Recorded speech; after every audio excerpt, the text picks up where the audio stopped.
नमस्कार प्यारे दोस्त, मैं राहुल पारीवाल आप सभी का स्वागत करता हूं आपके अपने परिवार रोजगार रंकित में। उम्मीद है आप सभी स्वस्थ मस्त और बहुत अच्छे होंगे। प्यारे साथी, जैसा कि आप जानते हैं, हम मानव जीवन में रसायन पढ़ रहे हैं, केमिकल इन डेली लाइफ पढ़ रहे हैं। और इसमें भी हमने बहुत सारी चीजें पढ़ ली हैं, जैसे कि साबुन क्या होता है, डिटर्जेंट या अपमार्जक क्या होता है। और इसी चीज को हम यहाँ पर पढ़ भी रहे हैं और समझ भी रहे हैं। तो आइएगा, बिना किसी देरी के साथ चीजों को आगे बढ़ाते हैं।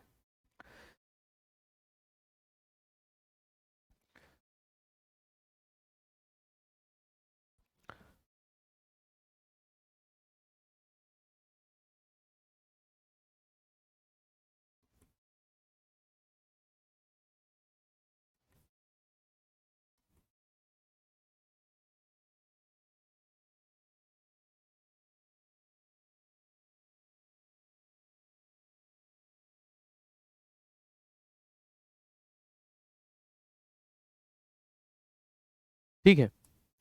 मानव जीवन में रसायन। तो मानव जीवन में रसायन की हम बात करेंगे यहाँ पर।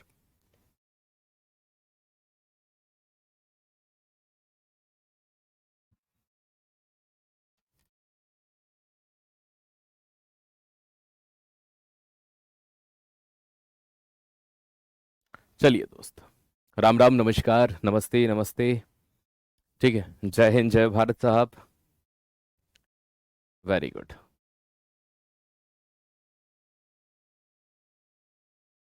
जय हिंद, जय हिंद। हमने साबुन या डिटर्जेंट के बारे में कल पढ़ा था। आज हम यहाँ पर पढ़ने वाले हैं वैक्स के बारे में, मोम के बारे में। मोमबत्ती, ये वो नाम है जो आपने सुना होगा, ये वो चीज है जो आपने जलाई होगी। ठीक है प्यारे साथी, मोम एक प्रकार से कार्बनिक पदार्थ अर्थात ऑर्गेनिक सब्सटेंस होते हैं। सर, ऑर्गेनिक सब्सटेंस कौन होते हैं? जो किसी प्राकृतिक पदार्थ से ही बने हो या जिनमें कार्बन का अंश पाया जाता है। मुख्य रूप से कार्बन जिनमें पाया जाता है उन्हें क्या कहा जाता है? कार्बनिक पदार्थ कहा जाता है। ये असंतृप्त, अनसेचुरेटेड का मतलब ये होता है जिन्होंने डबल या ट्रिपल बॉन्ड बना रखे हों, है ना। कभी भी कोई ऑर्गेनिक सब्सटेंस आप देखें, कार्बनिक पदार्थ आप देखें, तो प्यारी दोस्त ये चीज ध्यान रखिएगा, वो हमेशा डबल या ट्रिपल बॉन्ड बनाते हैं। 40 डिग्री से ज्यादा का टेम्परेचर अगर हम मोम को देते हैं तो वो क्या हो जाते हैं प्यारे साथी? याद रखिएगा, है ना, वो पिघलने लगते हैं, है ना, मेल्ट होने लगते हैं, द्रव में बदल जाते हैं। जब भी हम मोमबत्ती को जलाते हैं तो ये कौन सी ऊर्जा को किस में बदलता है? तो ये रासायनिक ऊर्जा जो होती है, क्योंकि मोम एक प्रकार के केमिकल हैं, तो ये रासायनिक ऊर्जा को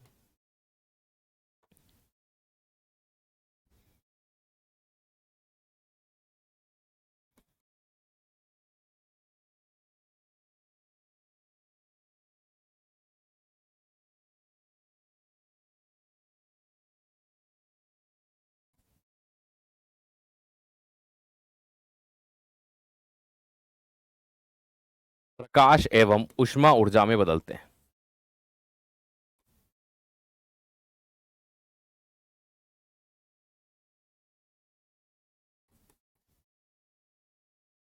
ठीक है,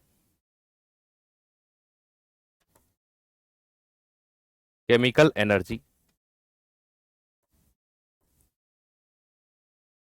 convert into heat and light energy.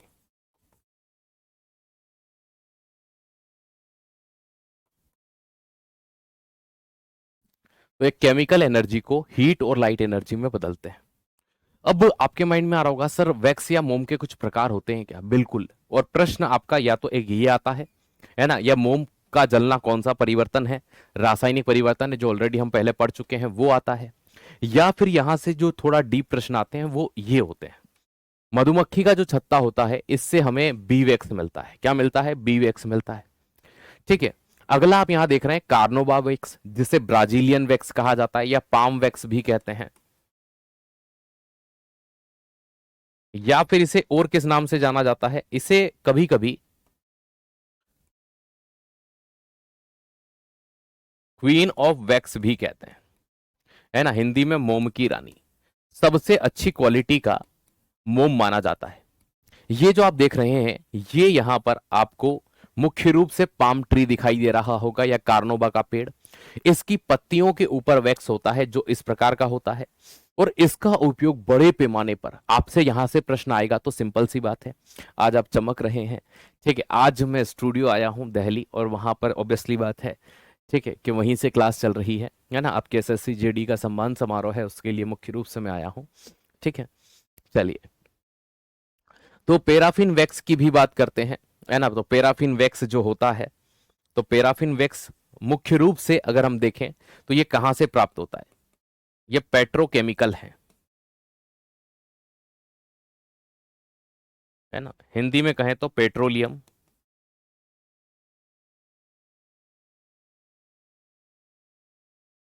से प्राप्त रसायन। पेट्रोलियम से कुछ केमिकल निकलते हैं, उसी से पैराफिन वैक्स।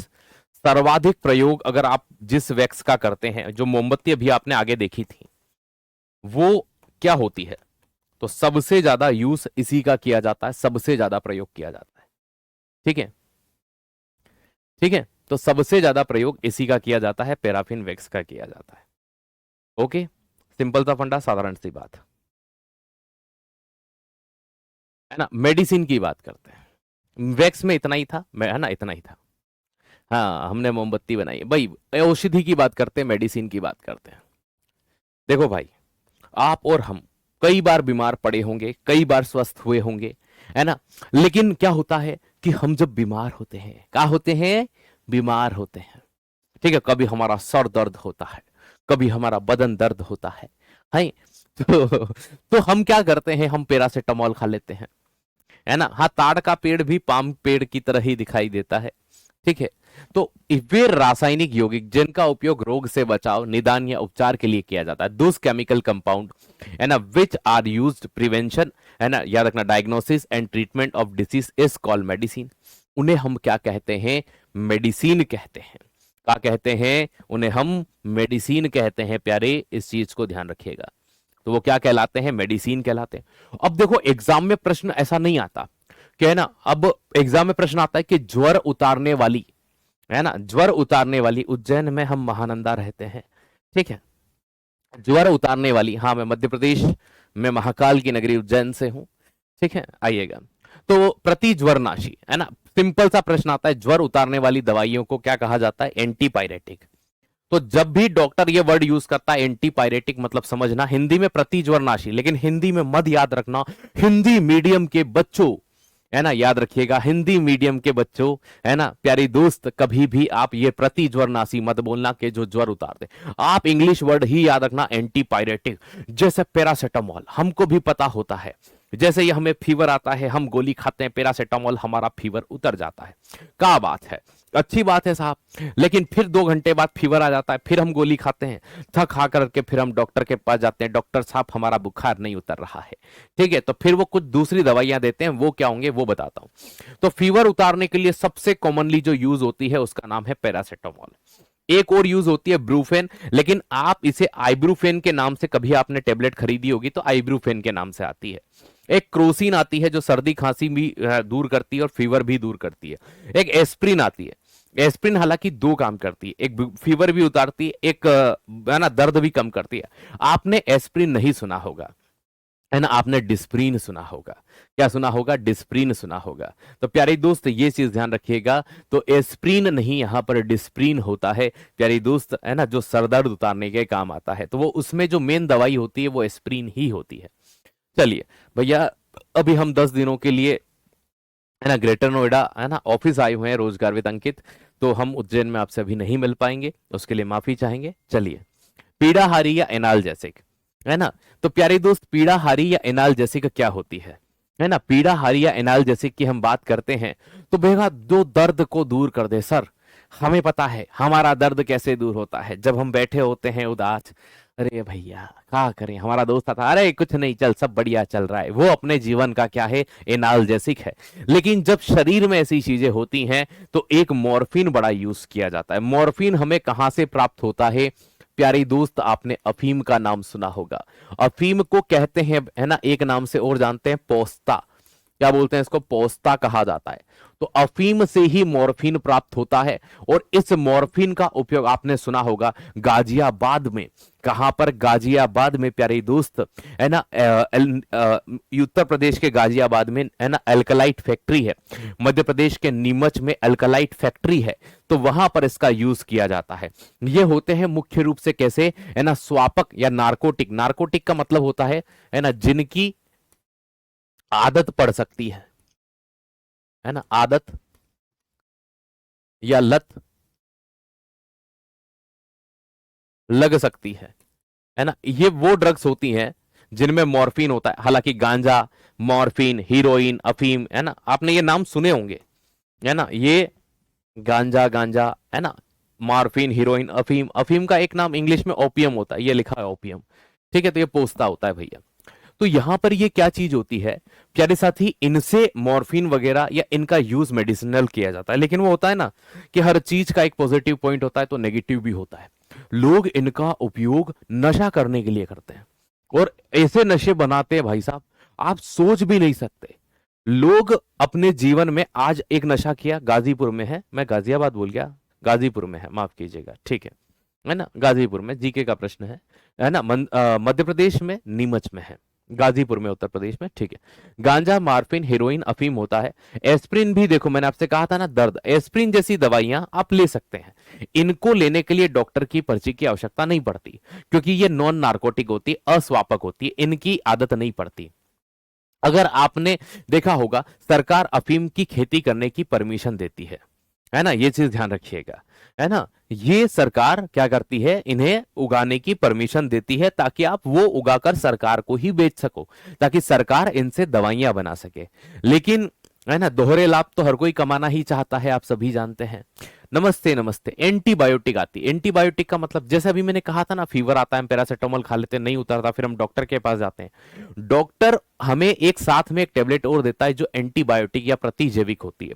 प्रतिजैविक का मतलब जो रोगों के विरुद्ध लड़ती है ना। पेनिसिलिन वर्ल्ड फर्स्ट एंटीबायोटिक है। विश्व की पहली एंटीबायोटिक कौन सी है, पेनिसिलिन है। जिस वैज्ञानिक ने इसको बनाया उनका नाम था अलेक्जेंडर फ्लेमिंग। क्या नाम था, अलेक्जेंडर फ्लेमिंग, है ना। तो अलेक्जेंडर फ्लेमिंग के द्वारा ये पहली बार बनाई गई, है ना। और ये काई से बनाई थी इन्होंने, एक कवक, है ना, या हम इसे कह सकते हैं फंगस। तो कवक या फंगस से इन्होंने पहली बार विश्व की पहली एंटीबायोटिक बना दी प्यारी, है ना, जिसका नाम क्या था, ठीक है, ठीक है।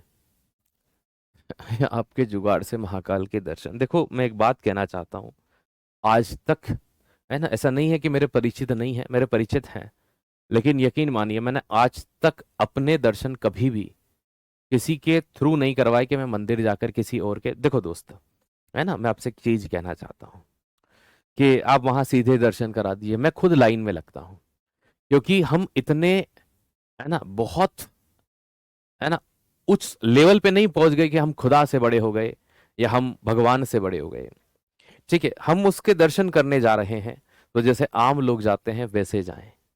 हम क्यों पैसा दें किसी चीज के लिए, क्यों करें, है ना। हमेशा कहीं भी जाओ तो दर्शन करने के लिए एक आम लाइन के अंदर आप लग जाओ, है ना, मोस्ट प्रोबेबल, है ना, लग जाइए, है ना। कोई क्या मतलब है आपका, है ना। तो बसंत पंचमी की आप सभी को बहुत बहुत शुभकामनाएं। माँ सरस्वती का आशीर्वाद आप पर सदैव बना रहे, ठीक है, ठीक है। आइए, एजिथ्रोमाइसिन, आपने जब गले वगैरह के इन्फेक्शन के लिए सबसे ज्यादा यूज की जाती है एजिथ्रोमाइसिन। कोविड के दौरान सबसे ज्यादा जिस एंटीबायोटिक का यूज किया गया वो एजिथ्रोमाइसिन थे। सल्फोनामाइड, सल्फर और अमाइड ग्रुप से बनी है। सेल्फोस्पेरिन, आप इन दो को भले याद मत रखें, इन दो को याद रख लेना। और रोगों से लड़ने वाली दवाइयों को क्या कहा जाता है, एंटीबायोटिक या प्रतिजैविक कहा जाता है, ठीक। आइए आगे बढ़ते हैं।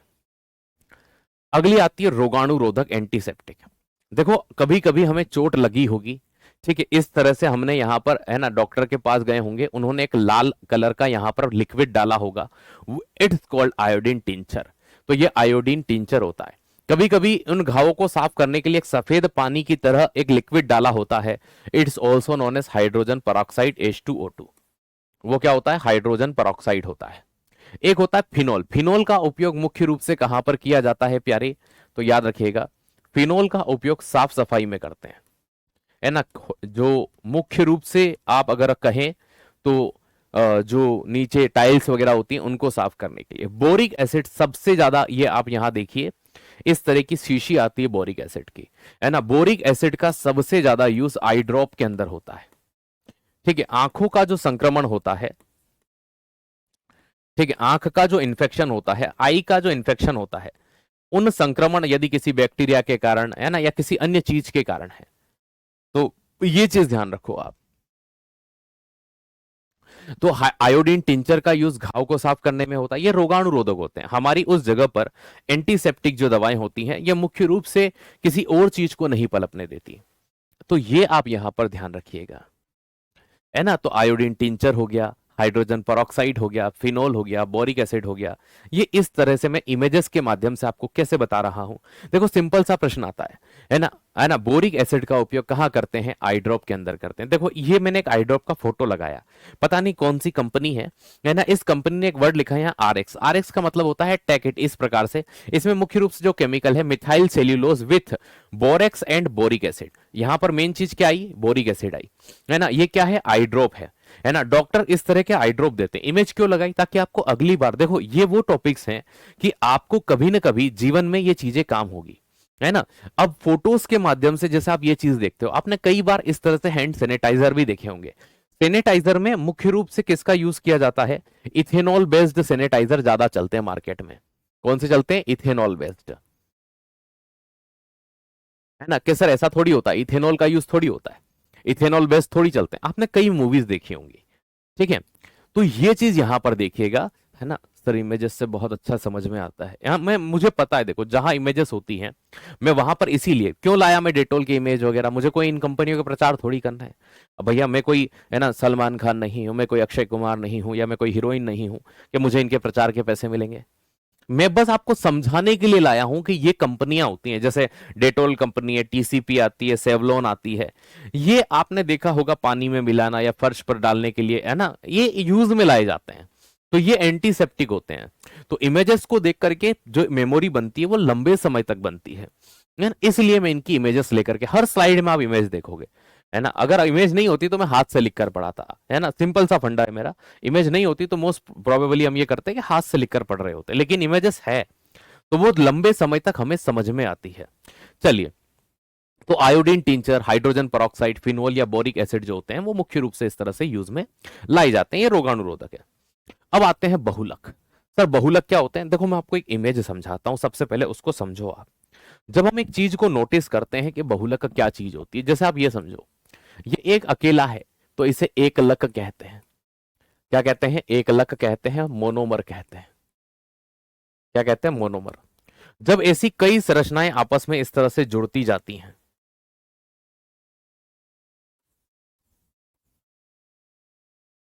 तो ये एक लंबी चेन की तरह संरचना बनाती है, एक श्रृंखला बनाती है। तो कई मोनोमर के आपस में जुड़ने से जो संरचना बनी, वो क्या कहलाई, वो बहुलक कहलाई, वो पॉलीमर कहलाई।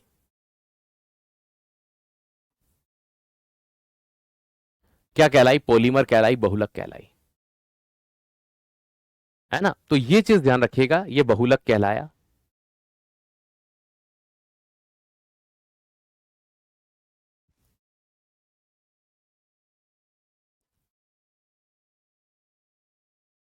सैनिटाइजर के अंदर इथेनॉल का यूज होता है, इथेनॉल की जगह पर वहां पर मुख्य रूप से मैथिल एल्कोहल का भी यूज कर सकते हैं,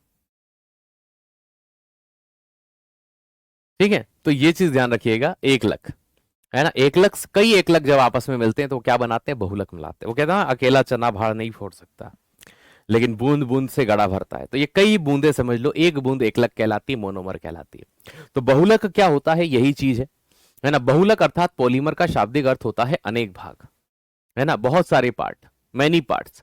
जैसे यहां पर डीएनए, पॉलीथीन, प्लास्टिक। एक प्रश्न जैसे कि आप बायोलॉजी का है हालांकि, है ना, प्रश्न ये बन गया, डीएनए किसका बहुलक है।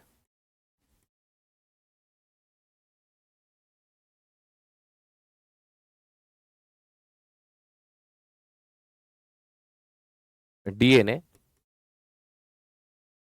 पॉलीमर ऑफ किसका बहुलक होता है? डीएनए। तो डीएनए जो बहुलक होता है वो न्यूक्लियोटाइड का होता है।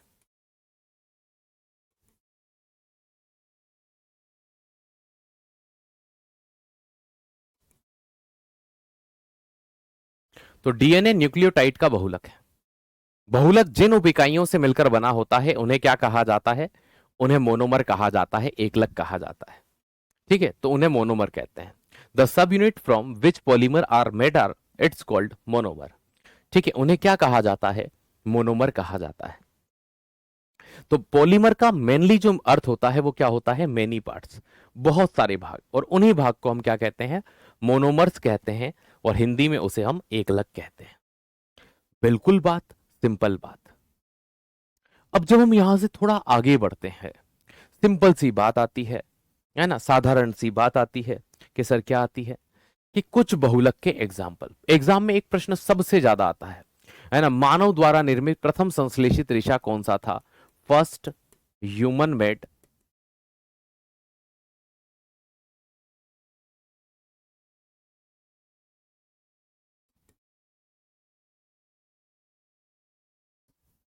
Synthetic fibre. First human made synthetic fibre, मानव द्वारा निर्मित पहला कृत्रिम रेशा कौन सा था? तो दोस्त याद रखिएगा, वह रेशा नायलॉन था। मानव ने पहली बार जो रेशा या धागा कृत्रिम रूप से बनाया। सर धागे क्या होते हैं? जैसे कपास के धागे से क्या बना? कपास के धागे से क्या बना? कपास बना। इसी तरह से प्यारी दोस्त क्या बना? है ना, रेशम से रेशम के कपड़े बनाए गए, कपास से कॉटन के कपड़े बनाए गए। यह संश्लेषित रेशा है इस सिंथेटिक फाइबर, किसका बहुलक होता है? तो polymer of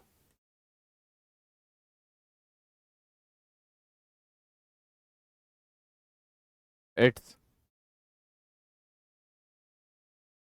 polymer of polyamide. यह पॉली का मतलब होता है बहुत सारे, पॉलीअमाइड का बहुलक है। आप में से कितने ऐसे बच्चे हैं जो किसान के बेटे या बेटियां हैं? मैं जब ये प्रश्न पूछता हूं ना, तो बहुत सारे ऐसे बच्चे होते हैं जो तुरंत जवाब नहीं देते। मुझे नहीं पता कि क्यों नहीं देते। ओके, तो एक चीज यहां पर सिंपल सा फंडा हमें ये समझ में आता है ना, कि वो कहीं ना कहीं ये सोचते हैं कि नहीं ये अच्छी चीज नहीं है, लेकिन यकीन मानो हमें गर्व है, हम एक किसान के बेटे हैं। हमें गर्व है कि हमारे पिता ने हमें खेती करके पाला है। हमें गर्व है कि उस माटी को अपने खून से सींच कर, फसलों को उगाकर, ठीक है, उस पिता ने हमें उस मुकाम पर पहुंचाया है कि हम कुछ कर दिखाएं, उनका नाम रोशन कर दिखाएं। तो जीवन में कभी कोई पूछे तो बड़े गर्व के साथ कहना कि मेरे पिता किसान है ना, कोई शर्म की बात नहीं है। ठीक है, कभी जीवन में इस चीज का मलाल नहीं होना चाहिए कि हमारे पिता क्या कुछ भी काम करते हो, गर्व से कहो कि मेरे पिता ये करते हैं। जिस चीज से हमारा घर चला, जिस चीज से हमारे परिवार को उन्होंने पाला पोसा, जब उन्होंने उस काम को करने में शर्म नहीं की तो हमें बताने में कैसी शर्म? कई ऐसे बच्चे मैंने देखे हैं, है ना। तो सिंपल सी बात है, साधारण सी बात है, इस चीज में कभी शर्म मत करना। हमारे पिता जब खेतों में जाते हैं तो एक जूता पहनते हैं जो मुश्किल से 100-200 रुपए का आता है। हो सकता है कि मैं गलत हूं, लेकिन 200 रुपए के आसपास जूता आता है। हो सकता है 250 का हो, 300 का हो, इससे ज्यादा महंगा नहीं आता। उस जूते का नाम है आर पार का जूता। ठीक है, किसका जूता? आर पार का जूता। कितने बच्चे इस जूते के बारे में जानते? कंपनी है आर पार करके, बहुत फेमस है इंडिया के अंदर। इसी तरह से अगर आपके इधर आर पार नहीं चलता होगा तो अपेक्स चलता होगा। ठीक है, अपेक्स नहीं चलता होगा तो एक बेराठी करके कंपनी है, इनके नायलॉन के जूते आते हैं। ठीक है ना, ये चीज ध्यान रखिएगा। है ना बेटा, पापा की नहीं, मैं मम्मी की भी बात कर रहा हूं। मम्मी जॉब करे तो भी वो भी वही सेम चीज है। मैंने ये कहा जिस चीज से है ना उन्होंने आपको पाल पोस कर बड़ा किया है, तो कभी उस चीज के लिए मलाल नहीं करना कि उन्होंने ये किया है। सिंपल सी बात है ना। आता है कि नहीं आता है? भाई साहब आप कितना भी महंगा जूता पहन करके खेतों में चले जाएं वो फट जाएगा, लेकिन पिता ने जो वो आर पार का जूता पहना है ना भाई साहब, हमने जो महंगा, आप चाहे 2000 3000 का जूता खरीद लो, वो वापस से नहीं खरीदा जा सकता। सर क्या आप खेती करते हैं? हाँ, मैं, मुझे खेती का पूरा आइडिया है। मैं कभी ये नहीं कहूंगा कि मूंगफली बाहर लगती है, मुझे पता है जमीन के अंदर लगती है। हमारे यहाँ सोयाबीन की, मक्का की, लहसुन की, ठीक है, चने की खेती होती है, टमाटर की, है ना, इनकी, मिर्च की खेती होती है हमारे यहाँ, तो मैं, मुझे अच्छे से नॉलेज है खेती का, ठीक है। चलिए, तो मछली पकड़ने के जाल में, है ना, किसके बने होते हैं? नायलॉन के बने होते हैं, ये नायलॉन का धागा है। पैराशूट के कपड़े में नायलॉन। आप सोच रहे होंगे सर आप मुझे वहां क्यों ले गए किसानी तक? इसलिए ले गया प्यारे दोस्त, है ना, जूते में, जूते में यूज होता है, टायर में उपयोग होता है, तो ये चीज ध्यान रखिएगा। पर्वतारोहियों की रस्सियों में उपयोग होता है, ओके। तो पर्वतारोहियों की रस्सियों में मजबूत होती हैं, नायलॉन की रस्सियां हाथ काट देगी लेकिन खुद नहीं टूटेगी, है ना, इसलिए पर्वतारोही अपने हाथ में ग्लव्स पहनकर चढ़ते हैं। तो ये चीज हम यहां पर देखते हैं, नायलॉन। नायलॉन किसने बनाया था? वीएच केराथर्स ने बनाया था। सबसे ज्यादा यहां से प्रश्न या तो ये आता है, ठीक है, या फिर ये आएगा दूसरा प्रश्न कि बताइए नायलॉन किसका बहुलक है, तो पॉलीअमाइड का, या फिर ये आता है मानव द्वारा निर्मित पहला रेशा कौन सा है। Next, rayon.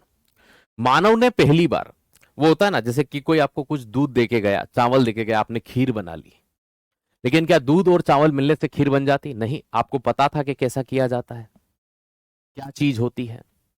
उन सभी की, ठीक है, जिनके पापा जुआ खेलते हैं, ड्रिंक करते हैं। देखो, मैंने, आप शायद, है ना, बहरे हैं, मैंने कहा जिससे आपका घर चलता है, जिस काम को करके आपके पिता ने आपको पाला है, शराब पीने से आज तक किसी का घर नहीं चला, बर्बाद ही हुए हैं। जुआ खेलने से आज तक किसी का घर नहीं चला, बर्बाद ही हुए। जिन्होंने खिलाया है वो पनप गए, लेकिन जिन्होंने खेला है वो कभी आबाद नहीं हुए। तो शायद आप कनपुरिया से हड़ताल पर होते हैं, ठीक है, कनपुरिया मतलब कान से, सुनते नहीं है प्रॉपर, ठीक है। अब उम्मीद करता हूं कि आप सुन चुके होंगे, है ना। अब रेयन जो होता है इसे कृत्रिम रेशम कहते हैं। सबसे ज्यादा आर्टिफिशियल सिल्क किसे कहते हैं, यह प्रश्न आता है, तो रेशम को कहते हैं। किसे कहा जाता है? रेशम को कहा जाता है। इसका एक नाम है ना, विदेशों में विस्कोस भी इसका एक नाम है, यहां लिखा होगा विस्कोस, तो इसे विस्कोस भी कहा जाता है, विदेशों में इसका नाम फेमस है विस्कोस। अब होता क्या है, ये सेल्यूलोज में परिवर्तन करके बनाया जाता है।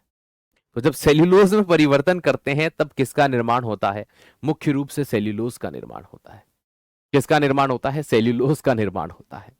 चलिए, कपड़ा बनाने में इसका यूज किया जाता है, कालीन बनाने में। आपने वो सुना होगा मिर्जापुर, कालीन भैया। मिर्जापुर एक समय था जब कालीन बनाने के लिए बहुत फेमस हुआ करता था, ठीक है। चिकित्सा क्षेत्र में लिटियां जालियां, सर ये लिटियां जालियां क्या होती है? हमने तो चिटियां कलाइयां सुना है, ठीक है।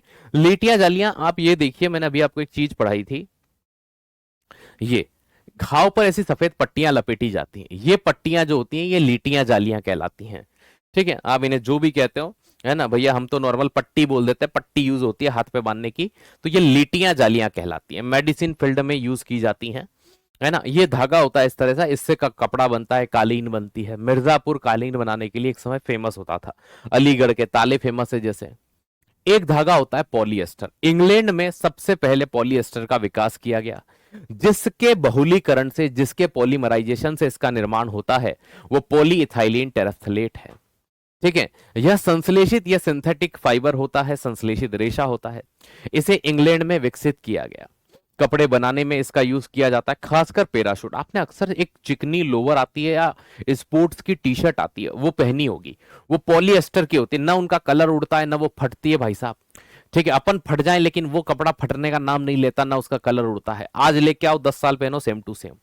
पैराशूट के कपड़ों में यूज, अब आप, है ना, आपको हम तो फाड़ देते हैं भाई, फिर अब कोई कुछ भी नहीं कर सकता, तुम खींच के फाड़ दो। मैं नॉर्मली इंसानी बिहेवियर की बात करता हूँ, सिर्फ पहनी आपने, उसको यूज की, है ना। अब कुश्ती लड़ो उसको पहन के, तो हम क्या ही कर सकते हैं, ठीक है। होज पाइप, होज पाइप पानी के जो पाइप होते हैं उन्हें कहा जाता है होज पाइप। प्रयोगशाला में एथिलीन ग्लाइकोल, ये जो होता है पीईटी है ना, और टेरिफ्थेलिक एसिड को मिलाकर जिसका निर्माण होता है वो पॉलिएस्टर होता है। आज के समय में पॉलिएस्टर के कपड़े है ना मुख्य रूप से स्पोर्ट्स इंडस्ट्री के अंदर सबसे ज्यादा यूज किए जाते हैं। तो किसका यूज होता है? पॉलिएस्टर का यूज सबसे ज्यादा होता है।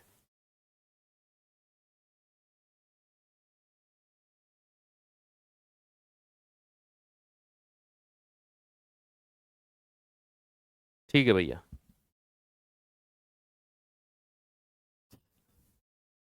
ये तुम पढ़ लो रे, बकवास करे जा रहे हो, शर्म नहीं आ रही है तुमको शाम पड़े हैं?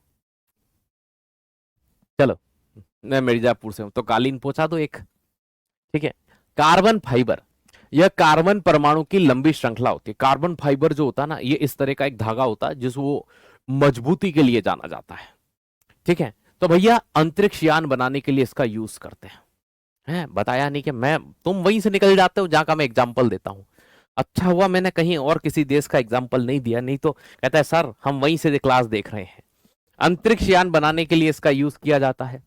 खेल सामग्री बनाने के लिए इसका यूज किया जाता है। खेल सामग्री मुख्य रूप से फुटबॉल वगैरह में ज्यादा यूज होता है क्योंकि मजबूत होता है। कार्बन फाइबर एक ऐसा धागा होता है जो अपनी मजबूती के लिए जाना जाता है, बहुत फेमस है। चलिए भैया ये तो नॉर्मल हो गए। अब हम पढ़ते हैं रबर के बारे में। है सर, आप और हम बचपन में भयंकर वाले साइंटिस्ट थे। ऐसे वैज्ञानिक थे जिन्होंने दह पेंसिल छील दूध में डाल करके सुबह होने का इंतजार करते थे। कसम से मुझे आज तक समझ नहीं आया कि ये किसकी फैलाई हुई अफवाह है, इन पेंसिल वालों की या दूध वालों की, कि एक कटोरी दूध खराब करेंगे या ये पेंसिल। कितनी पेंसिलें बर्बाद करी, ना रबर बना है ना भाई साहब, ना कुछ और बना, सुबह वही दूध और वही पेंसिल एज इट इज। तो हमको मूर्ख बनाया गया। ठीक है, सीधा बोलूंगा, हमें बचपन में मूर्ख बनाया गया। ठीक है, कि रबर ऐसे बनता है साहब। लेकिन रबर एक्चुअल में है ना ब्राजीलिया हेविलियंसिस नामक एक पेड़ होता है, उस पर ऐसे कट लगाते हैं और नीचे कटोरा लगा देते हैं, उसमें व्हाइट कलर का एक लेटेक्स प्राप्त होता है। ठीक है, तो रबर एक प्राकृतिक बहुलक होता है ना। रबर का यह गुण होता है कि अगर उसे खींचा जाए तो वो उस अवस्था में आ जाता है। किसका पॉलीमर होता है?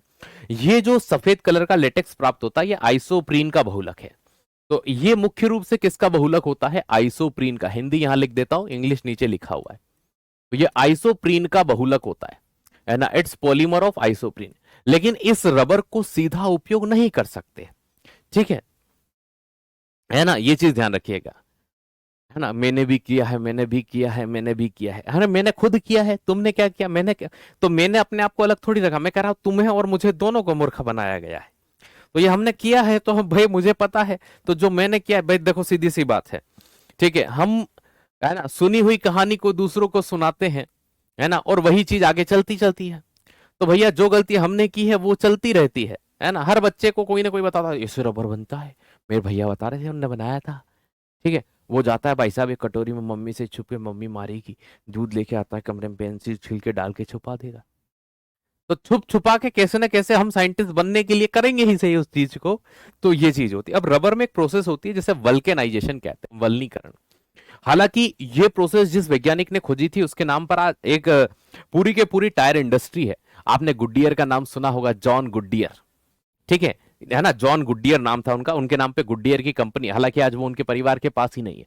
उन्होंने वल्नीकरण के बारे में बताया था।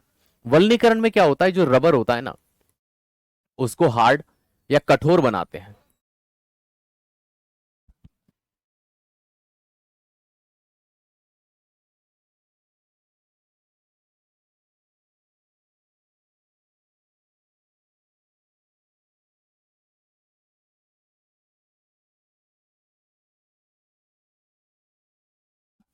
ठीक है, कठोर बनाना इसका मेन उद्देश्य होता है, रबर को हार्ड करना ताकि रबर के टायर बन सके।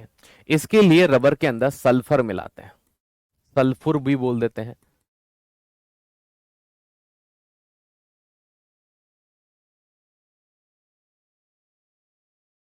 ठीक है, तो ये कठोर बनाना, और इससे इसको क्या मिलती है, स्ट्रोंग भी हो जाता है, मजबूत हो जाता है।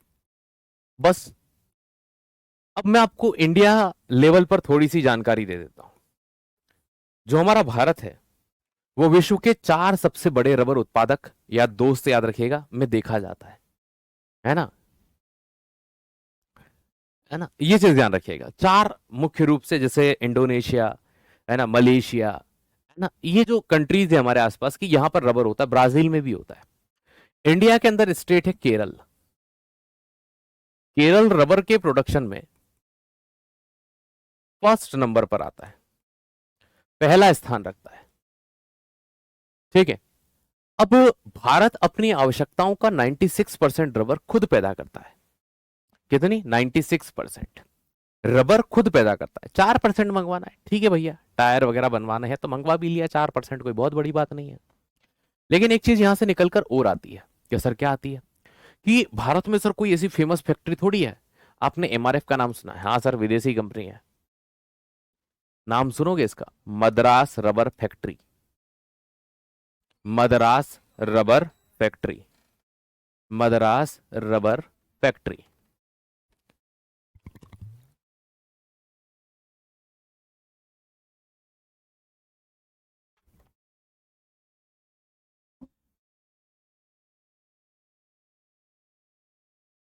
हाँ जी, है ना। आइएगा, आगे बढ़ते हैं यहां से वल्केनाइजेशन से। देखो, कांच, अगर आपसे पूछा जाए कांच या ग्लास बनाने में किसका यूज करते हैं?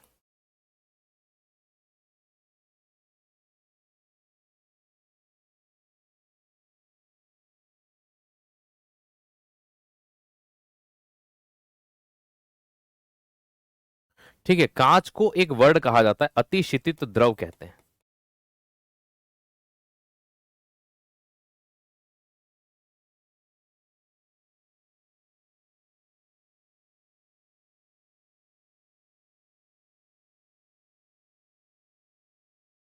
तो कांच को अतिशीतित द्रव कहा जाता है। ठीक है, ओके। तो कांच मुख्य रूप से किसका बनाया जाता है? सिलिका।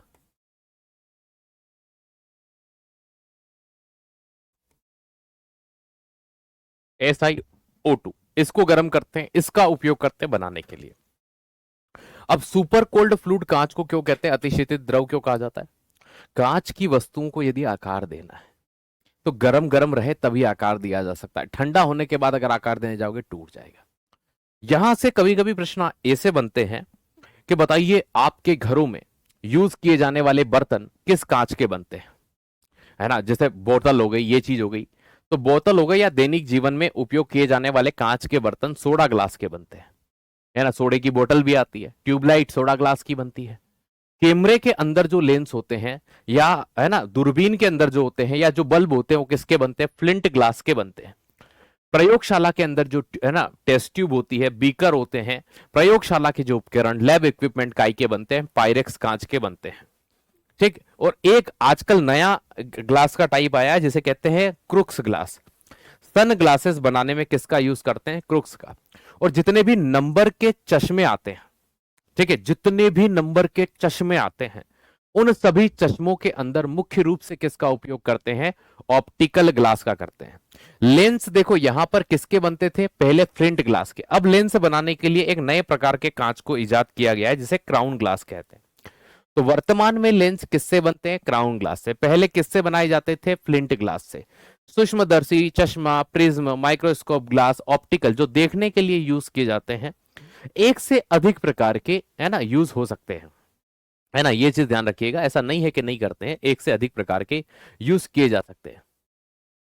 अब यहां से थोड़ा आगे बढ़ते हैं और एक चीज को हम यहां नोटिस करेंगे, पढ़ेंगे, जानेंगे उसके बारे में। कांच तो हमने पढ़ लिए, ठीक। कांच के रंग, यहां आपको सिर्फ दो ही रंग याद रखने हैं। एक याद रखना है डार्क ब्लू कलर। कभी पूछते हैं कांच को नीला कलर देने के लिए किसका यूज करते हैं, और रेड कलर देने के लिए किसका यूज करते हैं? क्यों? सबसे ज्यादा कंफ्यूजिंग ब्लू होता है, ब्लू और रेड होता है। डार्क रेड कांच में आता है कोबाल्ट ऑक्साइड के कारण।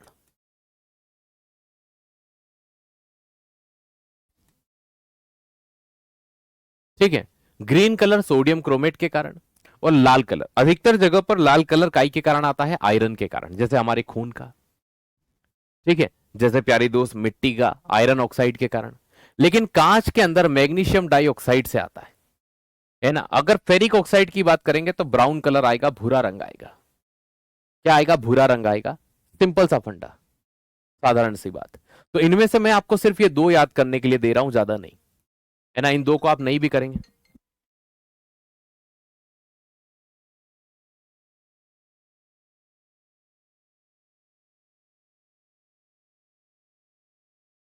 सन ग्लासेस का क्या एग्जाम्पल होगा? अरे तुम जो चश्मे लगाते हो वो सन ग्लास का एग्जाम्पल क्या होता है? चश्मे लगाते हो वो यार, और क्या। अब उसमें क्या एग्जाम्पल दूं? रामू ने चश्मा लगाया वो वाला, कालू ने चश्मा लगाया वो वाला, है ना, रिंकिया की मम्मी ने चश्मा लगाया वो वाला, पिंकी के पापा ने लगाया वो वाला। क्या चश्मे के क्या एग्जाम्पल होते हैं? चश्मा चश्मा ही होता है। आइए यहां पर। अब फर्टिलाइजर क्या होते हैं? तो भैया सीधी सी बात है, यह मृदा को उपजाऊ बनाते हैं तथा फसल उत्पादन बढ़ाते हैं। क्या करते हैं? तो प्यारे साथी, फर्टिलाइजर जो होते हैं, उर्वरक जो होते हैं, ये क्या करते हैं? मृदा को उपजाऊ बनाते हैं तथा फसल उत्पादन बढ़ाते हैं। जैसे सबसे पहला यूरिया। यूरिया को एक नाम और है, इसका फॉर्मूला होता है NH2CO NH2। यूरिया को कार्बामाइड भी कहा जाता है।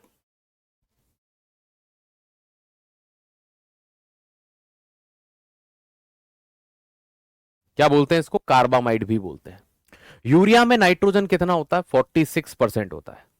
अमोनियम सल्फेट, इसमें 25% नाइट्रोजन होता है। NH4 होल ट्वाइस SO4 इसका फॉर्मूला होता है।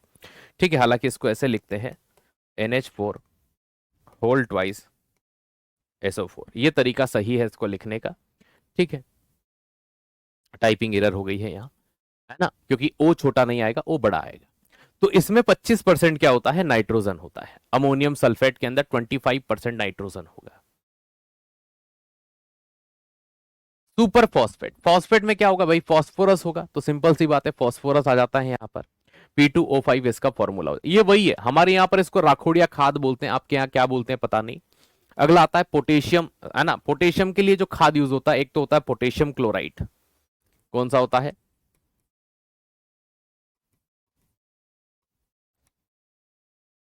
KCl। एक होता है पोटेशियम सल्फेट।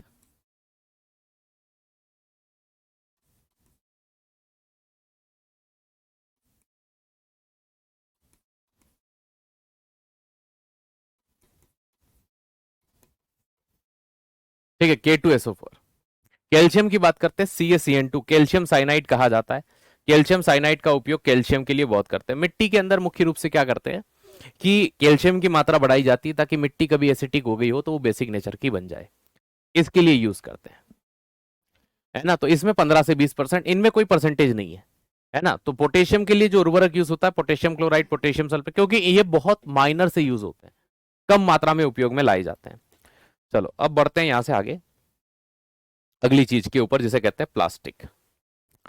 देखो भाई, मानव के द्वारा बनाई गई वो चीज जो मानव ने इतनी उपयोग की कि भैया आज इसके बिना जीवन भी नहीं जी सकते, है ना। हाँ, साइड हो जाते हैं, बिल्कुल, ये लीजिए। और मानव के द्वारा तबाही फैला करके हमने इतनी तबाही इससे फैला दी कि आज हम इसी से परेशान हैं। वो कहते ना कि दी थी आजादी हमें आजाद रहने को, आज वही आजादी सजा बन गई है। दी थी आजादी हमें आजाद रहने को, ठीक है, वही आजादी आज सजा बन गई है। ठीक है। तो कभी कभी हम किसी व्यक्ति को आजाद करते हैं कि चलो सही रहिएगा, वो आजाद होकर के अपने आप को फिर ये कहता तुम मुझे ऐसा, फिर आप बंधने बाद में नहीं लगा सकते। तो ऐसी स्थिति में हम ये चीज देखते हैं कि सेम वही चीज है प्लास्टिक। प्लास्टिक एक्चुअल में पेट्रोलियम से प्राप्त केमिकल, पेट्रोकेमिकल से बनाया जाता है, जो एक फॉसिल फ्यूल है, जीवाश्म ईंधन होता है पेट्रोल। तो ये पेट्रोकेमिकल से बनता है। विश्व में पहली बार क्रिश्चियन सोनबेन नाम के एक साइंटिस्ट थे, है ना, जिन्होंने इससे पॉलीथीन का एक, है ना, प्यारा सिंपल सा तरीका समझाया। अब भाई यहां से थोड़ा आगे बढ़ते हैं। तो है ना, इसका आविष्कार किसने किया? क्रिश्चियन सोनबेन ने किया। प्लास्टिक शब्द का मतलब होता है टू मोल्ड, मतलब आप जैसा चाहे वैसे। जैसे ये प्लास्टिक का बना हुआ है, जैसे ये बोतल प्लास्टिक की बनी हुई है, हमारे पास माउस प्लास्टिक का बना हुआ है, इस बोर्ड की, है ना, बॉडी प्लास्टिक की बनी हुई है। आपके हाथ में जो मोबाइल का कवर होगा शायद मे बी वो भी प्लास्टिक का हो।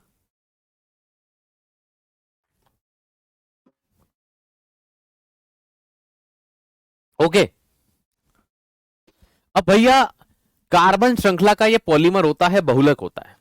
ठीक है, क्या होता है, कार्बन का बहुलक होता है, क्योंकि कार्बन किस में होगा, पेट्रोल जीवाश्म ईंधन है तो उसमें कार्बन होगा ही होगा। अब प्लास्टिक हालांकि दो प्रकार के होते हैं। कितने प्रकार के होते हैं, दो प्रकार के। पहला प्रकार प्लास्टिक का जो होता है उसे कहा जाता है क्या, उसे कहा जाता है क्या, तो भैया थर्मोसेटिंग। और एक होता है थर्मोप्लास्टिक। दो प्रकार के प्लास्टिक होते हैं, ये देखिए यहां पर, थर्मोप्लास्टिक और थर्मोसेटिंग। लेकिन आज की क्लास हम यहीं पर विराम करते हैं, ठीक है, तो इसको पूरा कर लें, प्लास्टिक पूरा कर ही लेते हैं, है ना। चलो यहीं पे विराम कर लेते हैं, ठीक है, इसके आगे हम कल करेंगे। सिलेक्शन के बाद मिलेंगे। बिल्कुल स्वागत है आपका। कैटलिस्ट खुद चेंज नहीं होता, रिएक्शन फास्ट कैसे करता है। देखो भैया, बहुत अच्छा प्रश्न है, एक बच्चे का डाउट है, उसको सुनिएगा आप लोग, कि एक कैटलिस्ट है वो खुद रिएक्शन में भाग नहीं लेता तो वो क्रिया कैसे तेज करता है। जैसे आप ये समझिए, भाई साहब इसका नाम घनश्याम, घनश्याम बैठा हुआ था, ठीक है, और एक इधर साइड में बैठा हुआ है कौन, भैया कुछ भी नाम ले लो, चेतन बैठा हुआ है। अब ये चेतन और घनश्याम बैठकर बात कर रहे हैं, बीच में ये रामलाल आता है। कौन आता है, रामलाल आता है। रामलाल कहता है इस चेतन को कि चेतन तेरे बारे में घनश्याम कल मुझे ये बोल रहा था। पहले इससे ये वैसे भी है ना थोड़ा सा चिड़ा हुआ था ही सही चेतन घनश्याम से। ये रामलाल कहता है कि घनश्याम तेरे बारे में ऐसा ऐसा बोल रहा था कि तूने लोगों से पैसे लेके दिए नहीं है। तो ये चेतन पूछता है कि अरे घनश्याम तो ऐसा क्या, मैंने कब बोला। तो चेतन, ये रामलाल बोलता है घनश्याम को, भाई तूने कल ही तो बोला था 10 जनों के सामने, वो तो ऐसा ही है, वो तो यूं है, वो तो ऐसा है, ये है। भाई साहब 15 मिनट तक ऐसा ऐसा ऐसा ऐसा ऐसा बोला कि ये अब इस पूरी लिस्ट में नहीं है। अब रामलाल को घी, आग में घी डालना था, उसने डाल दिया। अब चेतन और घनश्याम जो शांत बैठे हुए थे वो लड़ने लग गए। तो बस ऐसे ही काम उत्प्रेरक करता है। उत्प्रेरक बेचारा साइड में बैठा रहता है और जैसे ही रिएक्शन धीमी होती है, हाँ हाँ, वो होते हैं ना जैसे दो आदमी लड़ रहे होते हैं, तीसरा इधर से बोलता है हाँ हाँ मार, और भाई साहब वो दूरी खड़ा है आधा किलोमीटर, हाँ हाँ मार, हाँ हाँ मार। तो ये कैटलिस्ट करते हैं, उत्प्रेरक करते हैं, same as it is behaviour है इनका। चलो और कुछ, और किसी का कोई पढ़ने से संबंधित डाउट। ठीक है, बिल्कुल आपका स्वागत है, बिल्कुल मिलेंगे। पढ़ने से संबंधित ये अच्छा डाउट था, मैंने लिया। और भी कोई डाउट है प्लीज, कल क्लास होगी, हाँ बिल्कुल होगी। ठीक है, कुछ हमने नहीं पढ़ाया तो कुछ को मैं एक्सप्लेन नहीं कर सकता। मुझे शादी नहीं करनी, मत करो, घर वाले करवा रहे हैं, क्या करूं, तो मत करो, तुम्हें नहीं करनी तो। केमिस्ट्री की कितनी क्लास लगेगी, मैं कल की क्लास में बता चुका हूं कि कितनी क्लास लगेगी। अभी आपकी 10 या 11 क्लास हुई है, 7-8 क्लास और लगेगी। कल हम फ्यूल और गैस में इसको खत्म कर देंगे आज वाले टॉपिक को। फिर बचेगा क्या, अपना मानव जीवन में रसायन हो गई, अपना केमिकल रिएक्शन की 2 क्लास, पीरियोडिक टेबल की 2 से 3 क्लास, ऑर्गेनिक केमिस्ट्री की 2 से 3 क्लास। ठीक है, और कुछ इक्का दुक्का बच गया होगा तो 1-2 क्लास, बस ये खत्म है। 3-2 है ना, 2-2 4 6 7 8 क्लास में। मतलब इस महीने हो सकता है कि मैं अगले फरवरी की 2-3 तारीख तक आपको फ्री कर दूं। आपकी शादी हुई है, ठीक है भाई, इससे ये प्रश्न अगर एसएससी जीडी ने पूछ लिया तो मैं आपको पूरा बायोडाटा भेज दूंगा, ठीक है ना। और अगर पूछ लिया कि कहाँ करनी चाहिए, है ना, हुई है कि नहीं है, तो मेरे ब्याह से आपको क्या ही लेना देना है। ठीक है, हुआ हो नहीं हुआ हो, ठीक है, सिंपल सी बात है।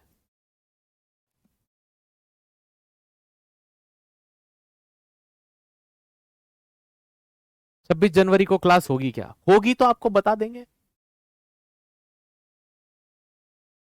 डालडा ऑयल कैसे बनाते हैं सर, वो ऑयल नहीं डालडा घी होता है। पहले तो तुम बोलना सीखो, वनस्पति घी बोलते हैं उसको।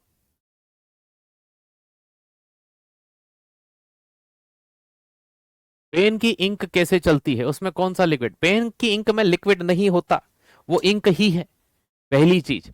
और वो न ठोस और द्रव के बीच की अवस्था, वो चलती है घर्षण के कारण, और वो जिसके कारण आप लिख पाते हो वो है सरफेस टेंशन, पृष्ठ तनाव, फिजिक्स की घटना है। जो वनस्पति है ना घी होता है, वेजिटेबल ऑयल नहीं बोलते हम उसको, वेजिटेबल एक्चुअल में ऑयल तो सीधा निकलता है। वेजिटेबल ऑयल किससे, सोयाबीन से निकालोगे तो वेजिटेबल ऑयल है, ठीक है, सरसों से निकालोगे तो मस्टर्ड ऑयल वेजिटेबल ऑयल है, तो सीधा निकल रहा है ना, वो कौन सा डाउट हुआ। हाँ, आप ये बोलिए डालडा जो घी बनता है, जैसे आप वनस्पति घी बोलते हैं, वो हाइड्रोजनीकरण से बनता है, सीमेंट का अपना कोई फॉर्मूला नहीं होता, मिश्रण के फॉर्मूले नहीं होते, बताया ना, सीमेंट एक प्रकार का मिश्रण है। चलिए,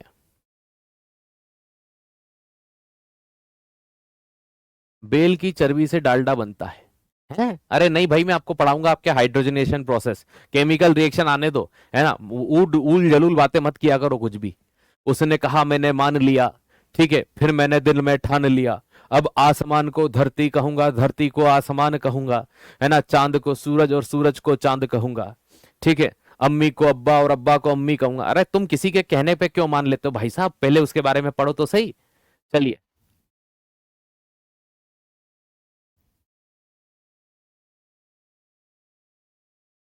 चलिए, थैंक यू सो मच, जय हिंद जय भारत। अब हम मिलते हैं आपको, मीटअप में आ रहे हैं। हाँ, मैं मीटअप के लिए ही आया हूं, मैं यही हूं, आपसे मिलेंगे बिल्कुल, आप आइए, स्वागत है आपका। जय हिंद जय भारत।